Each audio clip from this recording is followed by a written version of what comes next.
안녕하세요. 김성길 목사와 함께하는 예수님 이야기 제1단원 이 시간에는 91회가 되겠습니다.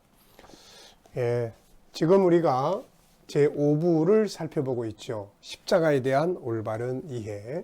그래서 1번, 2번, 3번, 4번 지금 5장을 우리가 마쳤습니다. 십자가 위에서 확증된 진리의 말씀들.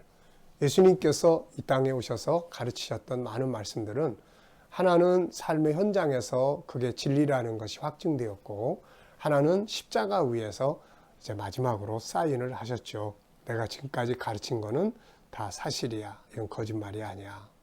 그래서 그것을 주님이 실행하시면서 마지막으로 완성시켜 준 것이 십자가상의 7마디의 말씀이었어요.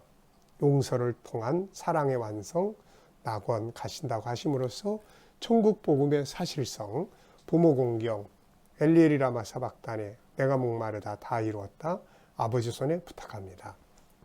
이게 사실 그분이 가르치신 모든 말씀의 핵심들이죠, 이게. 자, 이제는 총 결론적인 부분에서 십자가상의 예수님의 십자가의 그런 아픔의 결론으로서 이 시간에는 십자가에서 이루신 주님의 영광에 대한 말씀을 함께 하려고 합니다. 십자가라는 것은 단순한 힘들고 고통스러운 거, 요것만 있는 게 아니에요.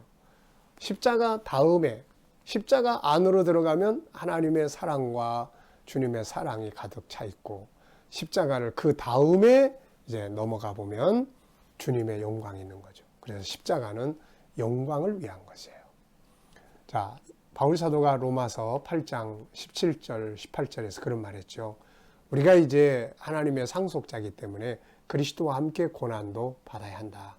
그러나 장차 올 영광과 현재의 고난은 비교할 수 없다.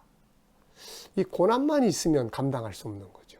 근데 고난은 작은 것이고 그 뒤에 올 영광은 한없이 큰 것이죠. 그래서 오늘 우리도 이것을 생각하고 영광을 바라보고 십자가를 감당하게 되는 것이죠. 자, 352페이지가 되겠습니다. 십자가 속에는 주님의 아픔과 고통이 들어 있습니다. 그러나 한편에서는 십자가는 주님의 영광입니다. 주님은 이것을 알고 계셨죠.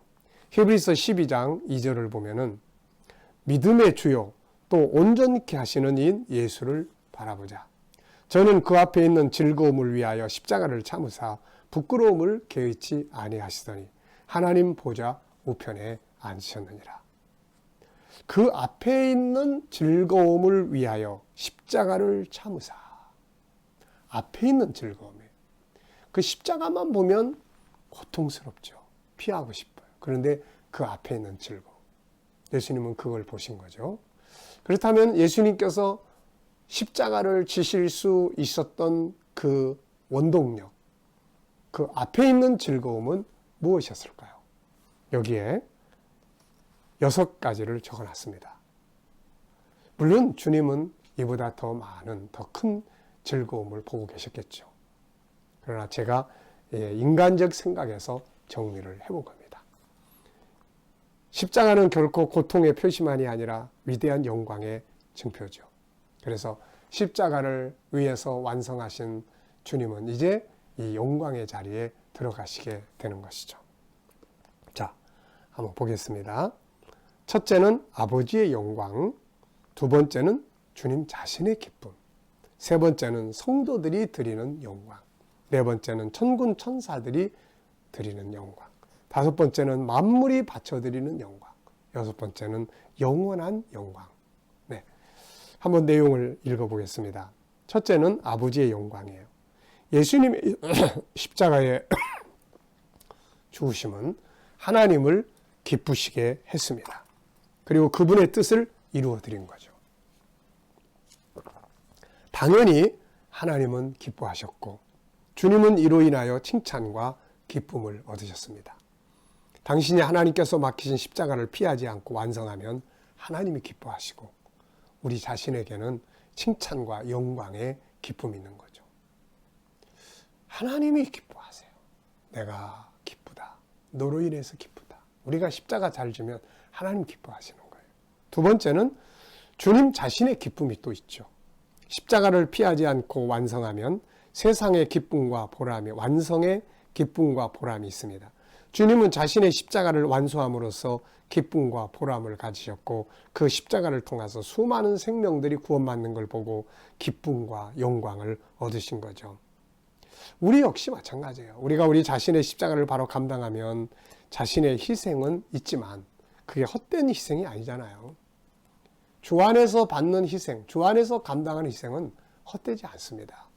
그래서 사도 바울이 고린도서 15장 58절에서 사랑하는 형제들아 너희가 더욱 굳게 서서 흔들리지 말고 주의 일에 힘쓰는 자가 되라. 이는 너희의 수고가 주 안에서 헛되지 아니한 줄을 우리가 알미니라. 헛된 고생이라면 얼마나 슬프겠습니까? 그런데 주 안에서 감당하는 모든 것들은 헛된 고생이 아니에요. 지금은 힘든 일일 수 있지만 우리 자신이 십자가를 감당했다고 하는 기쁨과 함께 멸망할 생명이 나의 희생으로, 나의 수고로 돌아오는 것을 보면 얼마나 기쁘고 즐거운 행복이 있습니까? 천국에 가서 나로 인해서 구원받은 사람들을 만날 때마다 그 사람들은 나에게 고맙다고 하고 그걸 볼 때마다 얼마나 기쁘겠습니까? 이게 세상의 모든 것들은 모두 세상에 두고 가지만 우리가 수고해서 얻은 생명들은 모두 하늘의 나라에 남게 되어 영원한 영광과 기쁨이 되는 겁니다. 그래서 사도 바울은 데살로니가전서 2장 19절 20절에서 주 오시는 그날에 너희가 바로 나의 영광의 면류관이다 이렇게 이야기하죠. 다니엘서 12장 3절에서는 많은 사람을 빛 가운데로 돌아오게 한 자는 하늘의 별과 같이 빛나리라고 말씀했습니다. 우리는 이것을 위해서 살아야 하는 거죠. 이것만이 영원히 남는 것이기 때문에 그렇습니다. 세 번째는 성도가 드리는 영광이 있죠. 주님의 십자가는 희생이었지만 그것으로 수많은 인류가 구원받고 돌아오게 되었습니다. 구원받은 사람들은 영원토록 그의 희생과 헌신 앞에 감사와 찬송과 영광을 돌리게 될 겁니다. 우리가 요한계시록 5장을 읽다 보면은 4장에서는 성부 하나님께 영광을 돌리는데 그 5장에 가면은 하늘의 수많은 천군 천사들 모든 만물이 주님의 십자가로 이루신 우리의 구원에 대해서 주님께 영광 돌리는 장면들이 나옵니다.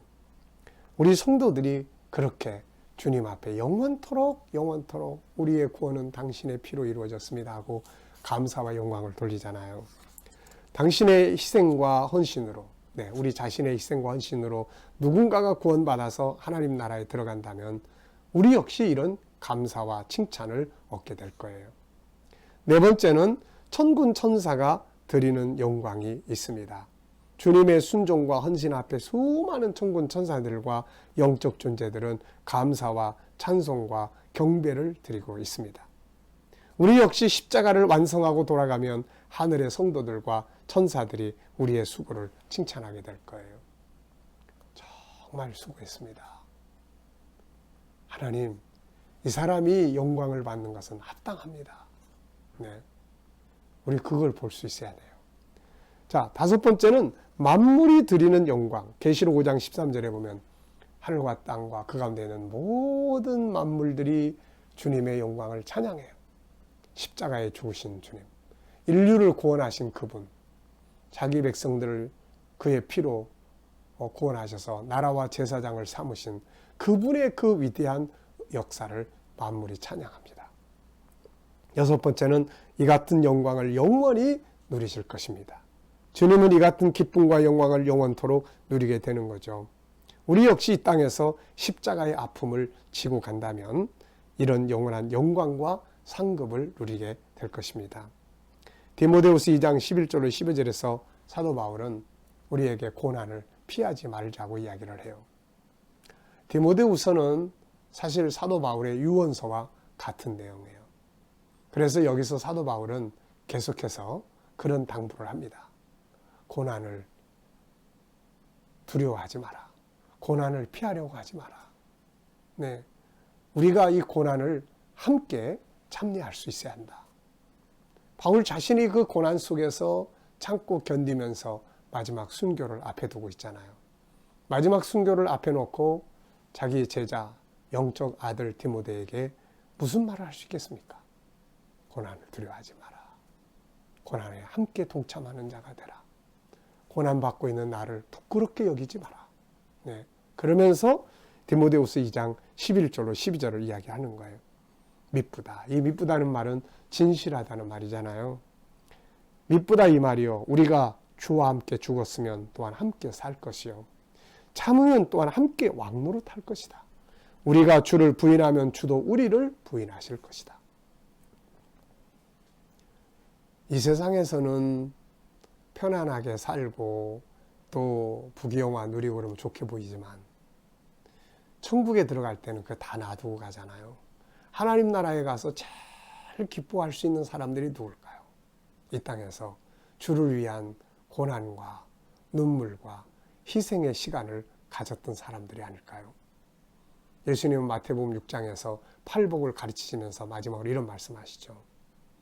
내 이름을 인하여 너희를 욕하고 또 거짓으로 너희를 거스려 모든 악한 말을 할 때에는 기뻐하고 즐거워해라. 하늘에서 너희 상이 금이니라.